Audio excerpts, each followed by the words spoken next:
শহরটি বিজয় করতে দীর্ঘ 9 বছর অবরোধ করে রাখেন। অনেক বড় শহর হওয়ায় এটা বিজয় করা তেমন সহজ ছিল না, কিন্তু ওসমান গাজীর রাজনৈতিক পারদর্শিতা এবং সঠিক নেতৃত্বের কারণে মৃত্যুর আগে এ শহর বিজিত হয়। ওসমান গাজী অবরোধের সময় শহরের বাইজেন্টাইনদের গৃহযুদ্ধে সুযোগ নিয়েছিলেন। সম্রাট দ্বিতীয় আন্দ্রোনিকো সিদ্ধান্ত নিয়েছিল যে তার দাদা ইতিমধ্যে বৃদ্ধ হয়ে গেছে এবং ওসমানের অবরোধ থেকে শহরকে রক্ষা করতে পারবে না, তাই সিংহাসনের দখল নিতে গিয়ে তারা পরস্পরের সাথে লড়াই শুরু করে দিয়েছিল।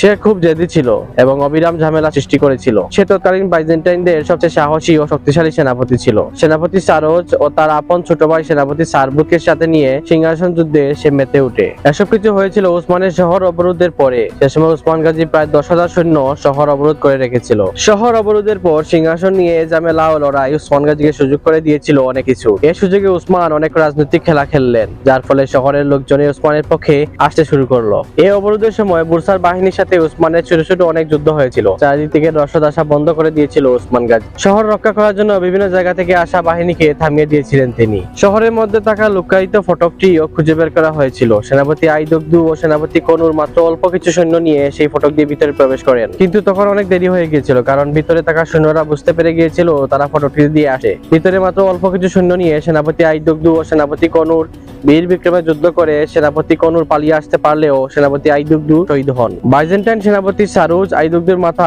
বুরসার ফটকের উপর ঝুলিয়ে দেন। তখন ওসমান রাগে খুবই সারুজের মাথা কেটে ফেলার শপথ গ্রহণ করেন। এ সময় ওসমানের হাত থেকে শহরকে বাঁচানোর জন্য গ্রিকদের সাথেও জোট করেছিল আন্দ্রোনিকো। এ সময় অবরোধের শেষ পর্যায়ে এসে সারা জীবন জিহাদের ময়দানে ছুটে চলা ওসমান গাজী গুরুতর অসুস্থ হয়ে পড়েন। তখন যুদ্ধের নেতৃত্ব দেন ওসমানের ছেলে ওরহান গাজী। সে সময় অনেক কঠিন অবস্থা বীরত্বের সাথে মোকাবিলা করেন ওরহান। অনাহার এবং অবরোধ সহ্য করতে না পেরে বুরসার সৈন্যরা শেষ আক্রমণের জন্য ময়দানে অবতীর্ণ হয়।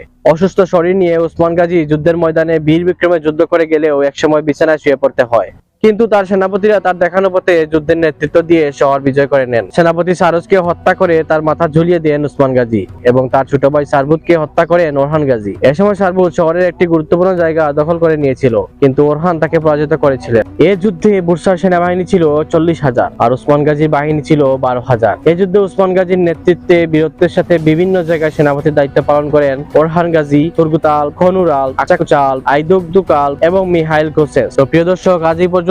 আগামী পর্ব আসার আগ পর্যন্ত ভালো থাকুন, সুস্থ থাকুন। আসসালামু আলাইকুম ওয়া রাহমাতুল্লাহ।